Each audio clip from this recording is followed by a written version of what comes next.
Okay, I'm gonna do an updated makeup tutorial because I haven't done one in forever. So you have to start out by prepping your skin. It's the most important part. I use the LANEIGE Water Bank Blue Hyaluronic Cream Moisturizer. I've been using this for years. Really gonna give you that dewy, glowy look under your makeup. Also strengthen your skin's moisture barrier. You're not gonna be like crusty under your makeup. In the warmer months, I do use the Blue Hyaluronic Gel Moisturizer, but I'm actually just gonna put some on now because my skin's pretty dry. A bit lighter. It's a gel formula versus the cream one. Great for sensitive skin like I have.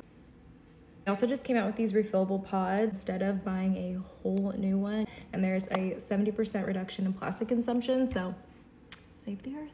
Now that our skin's prepped and ready to go, I'm gonna run you through what I would do for a day-to-day makeup routine. I'm not a makeup artist by any means, but